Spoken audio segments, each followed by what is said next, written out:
Hello my dear friends, you're on the Military Summary channel, and this short video we're going to discuss the most important updates that took place during the previous night of the local time.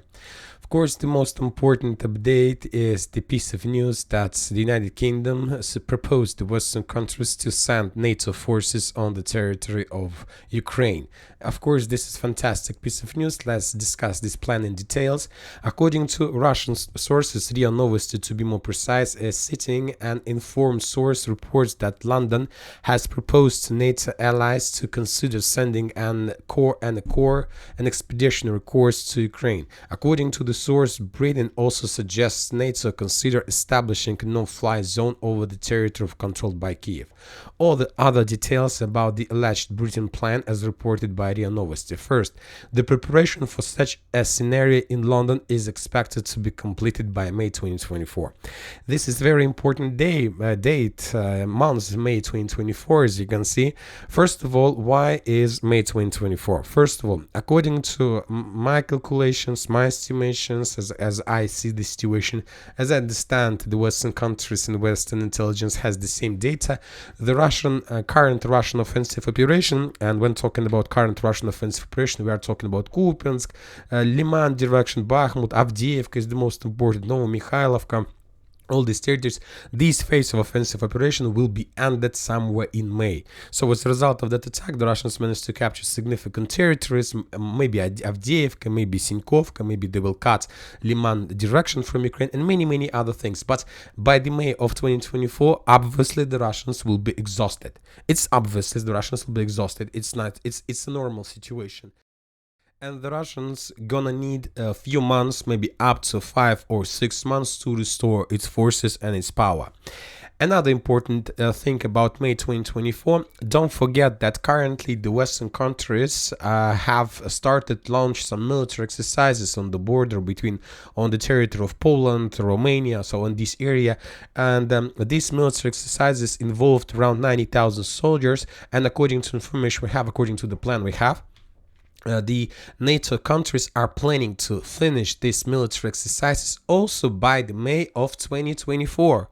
So, which means that after the exercises will be finished, they are not going to send these forces back to their original place of location, like the United Kingdom, Poland, or to the bases or at homes and so on. So they saying by this plan, they're saying that after the end of the military exercises, the NATO forces will be redeployed to Dnipro River. So basically, these military exercises, the main purpose is to coordinate and find a solution how to use the big forces on the territory of another country where we can find the clashes. And after this very long period of trainings, the NATO countries will enter the territory of Ukraine and will redeploy their positions along Dnipro River.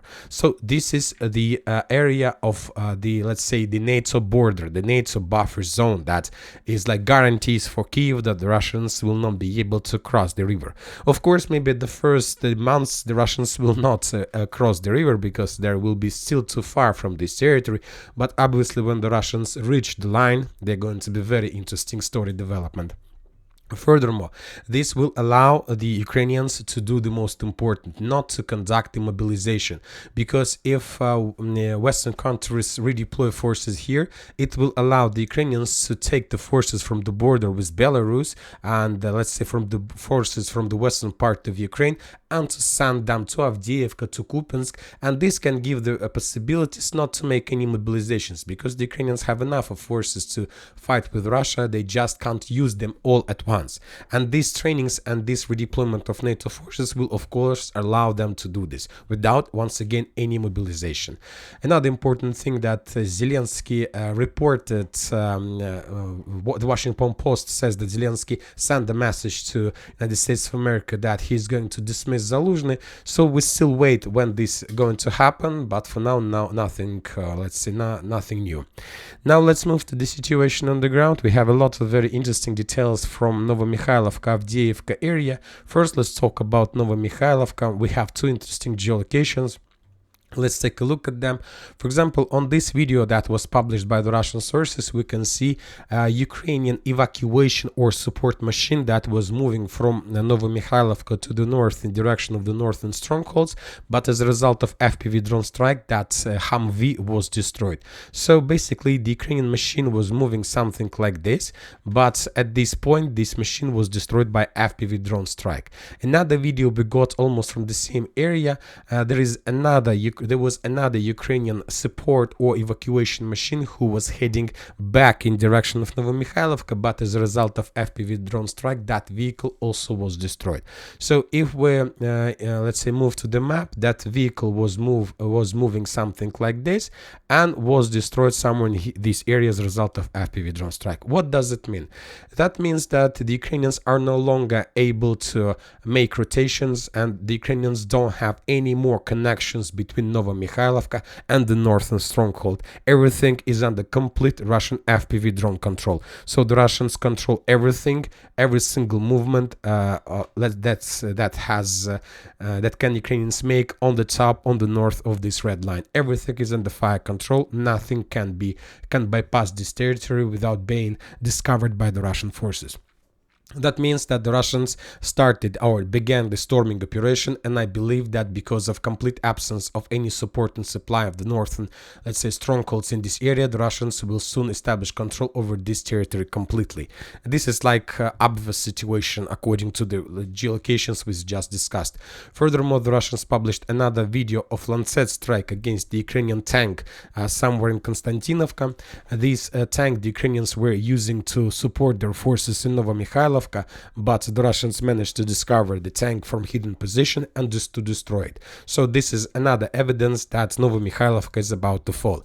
I can't tell you when exactly the village is going to fall, but obviously it's not months, it's probably already weeks. Obviously in February we're going to receive some new piece of news regarding the clashes inside of the village, because the situation, as you can see, is getting worse. Now we are moving to Avdiivka. We have lots of very interesting details, and the most important update is coming from the former air defense base. On this today, the Russian sources published the video how they attacked and destroyed Ukrainian vehicle inside of one of the barracks or underground facilities in this area. This video, we can't know for sure when exactly this video was made, but this video was uploaded to the open source to the internet just today.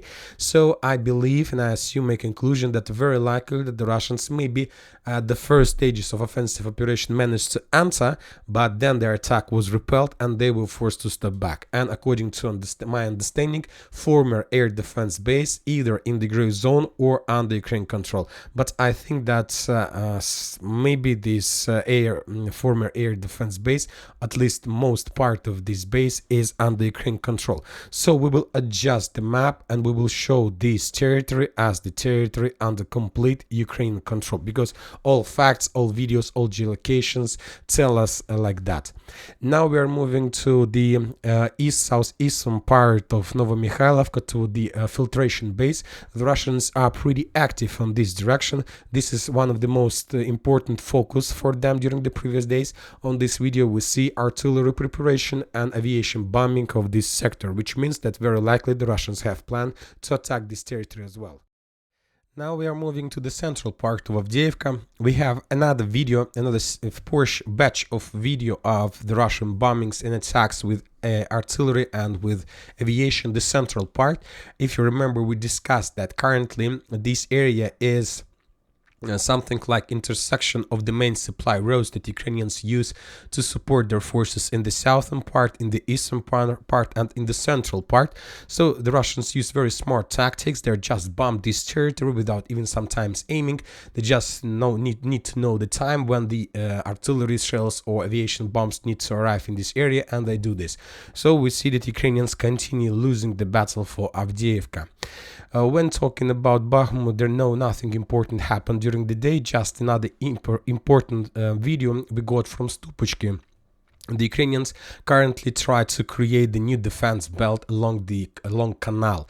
This is engineering machine, and this engineering machine is let's say need to create new trenches. So now the Ukrainians understand that they will lose the battle for Klishchiivka, Ivanovska, and the only thing they can do right now is to prepare the trenches along canal, which will slow down the Russians or even will reduce any possibilities of the Russian forces to cross this area for further offensive operation in direction of Chasiv Yar. So this is the situation. The Ukrainians are building new trenches line, something like this, with the purpose to prepare the defense belt and to withdraw their positions as soon as the new defense belt will be ready and completed. When talking about Liman direction, we have significant reports from this territory. The Russians continue advancing, and this information was confirmed by pro-Ukrainian sources. Deep state map shows significant progress of the Russian forces further to Terny. As we discussed, we are not planning to change the map, at least for now, until we get the geolocated confirmations. But according to deep state pro-Ukrainian source, this is the current situation, and this is the current progress of the Russian forces. And if it's true, the situation for the Ukrainians in this area is a disaster, and the main reason of that is that the Russians, according to topographical map, controls every hill in this area, and the Ukrainians have just lowlands under their control. So which means that very unlikely the Ukrainians have any chances to repel any attack and any pressure from the Russian side, because now the Ukrainians, all the Ukrainian forces are in front of Russian eyes. They can see everything and they can attack everything, and the Ukrainians have nothing. They just need to step back towards the Ukrainian bank of Zherebets River if they want to feel themselves secured, because from these even positions, from these hills, the Russians, as the most important, can see the main supply roads and can attack the main supply roads, let's say with the straight fire. This is the first supply road. This is the second one. So they can attack just this territory, and the Ukrainians will lose even supply and support of this territory, and this is going to be the end of the battle. And probably another important thing that the Ukrainian sources start publishing updates about the losses of 103rd Brigade during the battle for Avdiivka. Let's say tens of soldiers were, the information about tens of soldiers were published during the previous 24 hours. And obviously this is one of the evidence of heavy losses, and of course evidence that there are going to be even more. Interesting updates are coming from the Middle East. As you know, the United States of America started bombing and attacking the pro-Iranian forces bases on the border between Syria and Iraq. We are talking about Al-Qaim area and Abu Kamal territories. There are bases that were attacked. We have reports starting yesterday on the 2nd of February of the local time, and we have a lot of strikes. We have even videos of those strikes. For example, the pro-Ukrainian sources are saying that United States of America bombed and attacked bases that were empty, and that there were nobody on those bases. But even if we take a look at this base video, we see at least the secondary detonations. So very likely that the bases weren't empty. Maybe most of them were, but some of the bases were with at least missiles of air defense, or maybe missiles that pro-Iranian forces were using to attack the US Navy fleet or something like this. So anyway, the bases weren't empty. But when talking about the real results, we don't know for sure. The United States of America reported that they used 125 missiles over 85 targets in Syria and Iraq. But now the internet start joking at Joe Biden, and they're saying that this is something like new type of jokes that give your enemies enough time to evacuate their bases before you strike. Joe Tzu, it's like a small philosophy of Joe, how to handle things in the world.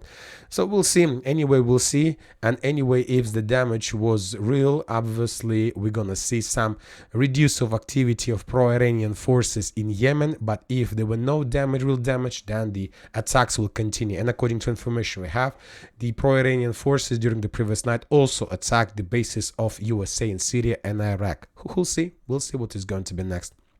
And that's it for today, for this short video. Military Summer channel reminds to condemn any violence in the world. Thank you for watching. Subscribe to my channel, put your likes, join my Patreon, and have a good day. Bye bye.